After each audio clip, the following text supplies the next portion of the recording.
How are you? I hope you are fine. आज हम करेंगे chapter 6 the triangle and its property. तो सबसे पहले आपको पता होना चाहिए कि ट्रायंगल क्या होती है। ट्रायंगल 3 साइड से मिलके बनती है। साइड्स कितनी होती हैं? 3। इस ट्रायंगल में ए बी, बी सी और सी ए, यहाँ पे 3 साइड्स हैं। और एंगल भी कितने हैं? 3 हैं। Angle A, angle B, angle C. Angle A, angle B, angle C. Angle A को हम ऐसे भी लिख सकते हैं, जो भी एंगल लिख रहे हैं वो वाला पॉइंट हम बीच में लिखेंगे, बाकी जो दूसरे पॉइंट रहते हैं वो हम साइडों में लिखेंगे। जरूरी नहीं कि कोई एक स्पेशल पॉइंट ही हम आगे लिखें, हम जो बाकी 2 पॉइंट बचते हैं उनमें से कोई भी आगे पीछे हम रख सकते हैं। एंगल बी को भी जब हम लिखेंगे एंगल बी बीच में रखेंगे, साइडों में हम ए और सी रखेंगे। जैसे यहाँ पे ए और यहाँ पे सी रखा है, आप यहाँ पे सी और यहाँ पे ए भी रख सकते हैं। ऐसे ही हम एंगल सी को भी ऐसे लिख सकते हैं। आगे है वर्टिकल्स। इसके वर्टिकल्स भी 3 होते हैं। तो इसमें जहाँ पे 2 साइडें आपस में एक दूसरे से ज्वाइन होती है, एक दूसरे को टच करती हैं, वहाँ पे क्या बनता है? वर्टिकल्स। तो ये वर्टिकल्स ए, ये वर्टिकल्स बी, ये वर्टिकल्स सी। अब जान लेते हैं कि ट्रायंगल्स के टाइप कितने होते हैं। ट्रायंगल्स के टाइप्स 2 बेस पे होते हैं, एक साइड्स पे और एक एंगल पे। साइड्स पे जब तीनों ही साइड एक दूसरे के इक्वल होती हैं तो वो कौन सी होती है? Equilateral triangle. जब 2 साइड इक्वल और थर्ड अलग होती है तो वो होती है आइसोसेलेस ट्रायंगल। और जब तीनों ही साइडें अलग अलग लेंथ की होती है वो होती है स्केलर ट्रायंगल। आगे एंगल के बेस पे पहले है एक्यूट एंगल। इसमें तीनों एंगल आपके 90 डिग्री से छोटे होंगे। जरूरी नहीं कि तीनों एंगल एक जैसे मेजरमेंट के हो, अलग अलग मेजरमेंट के भी हो सकते हैं। आगे है ऑब्ट्यूज एंगल। ऑब्ट्यूज एंगल में एक एंगल आपका 90 डिग्री से बड़ा होगा। वो किसी भी मेजरमेंट का हो सकता है, बस 90 डिग्री से वो बड़ा होना चाहिए। और यहाँ पे जो दूसरे एंगल हैं वो 90 डिग्री से छोटे होंगे। ओके, तो यहाँ पे जैसे एक एंगल 120 डिग्री दिखा रखा, दूसरे 30। जरूरी नहीं कि दोनों एंगल एक जैसे ही हों, इनका मेजरमेंट भी अलग अलग हो सकता है। इसको हम ऑब्ट्यूज एंगल ट्रायंगल कहेंगे। और राइट एंगल ट्रायंगल में एक एंगल आपका 90 डिग्री होगा, बाकी दूसरे आपके एक्यूट एंगल होंगे। इसको हम क्या कहेंगे? Right angle triangle. Opposite side और एडजेंट साइड कौन सी होती हैं, इन वर्डों को जान लेते हैं। तो जब मान लो यहाँ पे ये बी पॉइंट है, इससे ये लाइन और ये लाइन आपस में ज्वाइन है, मिली हुई है, तो ये क्या हो जाएंगी? हमारी एडजेंट। और जो अलग इसके बिल्कुल सामने है वो हमारी हो जाएगी अपोजिट। जो इसके बिल्कुल सामने वो क्या हो जाएगी? अपोजिट। आगे है मीडियन किसे कहते हैं। एक ट्रायंगल में 3 मीडियन होते हैं। तो a median connect a vertex. एक वर्टेक्स से कनेक्ट होता है median of a triangle to the mid point of the opposite side. और जो वर्टेक्स से मीडियन निकलता है वो मिलता कहाँ पे है? अपोजिट साइड के बिल्कुल मिड पॉइंट में मिलता है।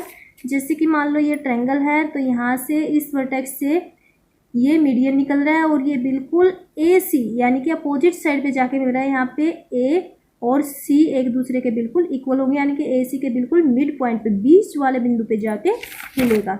जैसे कि यहाँ पे देख लेते हैं, ए बी सी में ए से ये वर्टेक्स निकला है और ये डी पे जाके मिला है। जहाँ पे ये डी पे मिला है वहाँ पे बी सी को दोनों इक्वल पार्ट्स में बी डी, यहाँ पे बी डी इक्वल है डी सी।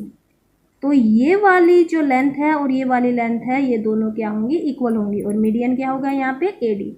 लेकिन अगर ये लाइन आपकी वर्टेक्स से नहीं निकलती तो ये मीडियन नहीं है। भले ही ये बी सी को 2 बराबर भागों में बांटती हो, लेकिन अगर ये किसी वर्टेक्स से नहीं निकलती तो ये मीडियन नहीं है।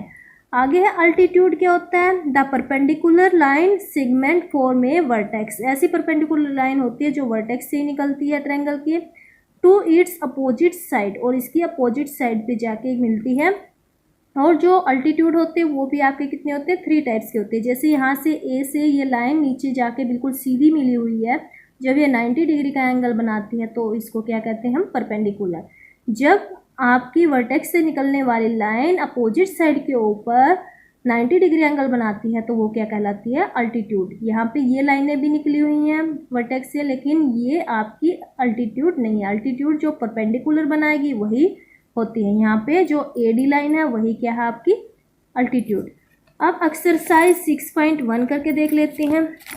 यहाँ पे ये शेप दे के पूछा गया कि P M is, P M क्या है, देखो पी एम बिल्कुल यहाँ पे परपेंडिकुलर बना रही है, 90 डिग्री का एंगल बना रही है, तो ये क्या है, एक अल्टीट्यूड।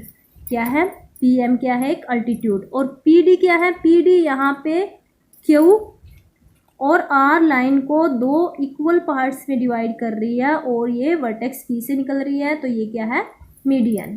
क्या है, मीडियन।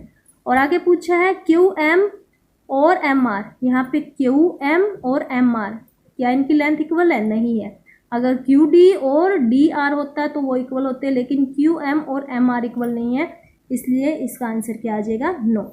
आगे पूछा हुआ है कि आपको रफ स्केच बनाने एबीसी के बी ई आपका क्या होना चाहिए, मीडियन। ए बी एक ट्रायंगल बना लो, यहाँ पे ए बी एक ट्रायंगल बना ली और बी ई, बी वर्टेक्स से एक मीडियन निकालना है। ऐसे बी वर्टेक्स से इसके अपोजिट साइड पे, कहाँ पे, इसके मिड पॉइंट पे मिलाएंगे। कहाँ मिलाएंगे, मिड पॉइंट पे मिलाएंगे, जिससे ये और ये लेंथ इक्वल आ जाए, यानी कि ए ई और ई सी लाइन बिल्कुल इक्वल लेंथ की हो।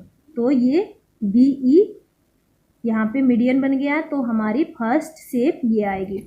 सेकंड शेप में है आपको पी क्यू आर बनानी है, पी क्यू और पी आर आर अल्टीट्यूड, यानी कि पी क्यू और पी आर अल्टीट्यूड होना चाहिए। ट्रायंगल क्या है, पी क्यू आर, अल्टीट्यूड यानी कि 90 डिग्री का एंगल बनना चाहिए और पी पॉइंट पे बनना चाहिए, क्योंकि दोनों में ही पी पॉइंट कॉमन है, तो पी पे आपका 90 डिग्री एंगल बनेगा। जो भी पॉइंट आपका कॉमन हो उसी पे 90 डिग्री एंगल बनेगा।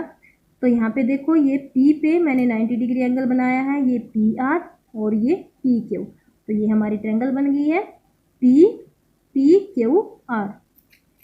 आगे है थर्ड, आपको एक्स वाई जेड ट्रायंगल बनानी है और Y L altitude in the exterior, exterior side में अल्टीट्यूड बनाना है।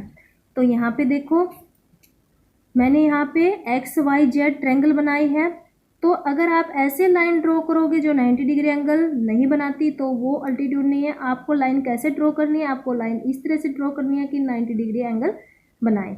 तो ये y और l आपका यहाँ पे 90 डिग्री एंगल बना रही है, तो आपकी शेप कैसी बनेगी, x y z और ये आपका बन जाएगा एक्सटीरियर अल्टीट्यूड। ये थर्ड शेप बनेगी, इसमें ये लाइन नहीं आएगी। आगे है verify the drawing diagram of the median और अल्टीट्यूड। आपको बताना है कि मीडियन और altitude of an isosceles triangle are same. क्या एसोसल ट्रायंगल में मीडियन और अल्टीट्यूड सेम होते हैं। देखो कितने मीडियन और कितने अल्टीट्यूड सेम होंगे एसोसल ट्रायंगल में। ये एसोसल ट्रायंगल है, इसमें मैंने ये मीडियन ड्रॉ किए हैं। तो ये मीडियन देखो केवल एक ही मीडियन ऐसा है जो परपेंडिकुलर बना रहा है अपनी अपोजिट साइड पे। तो केवल एक ही मीडियन ऐसा है जो अपनी अपोजिट साइड पे क्या बना रहा है, परपेंडिकुलर। तो हमारा आंसर क्या हो जाएगा, ओनली ए डी, केवल ए डी ही एक ऐसी मीडियन है जो मीडियन एंड अल्टीट्यूड दोनों है of an isosceles triangle can be same. Isosceles triangle में केवल ए डी ही मीडियन और अल्टीट्यूड दोनों है। Okay, I hope you understand. Bye.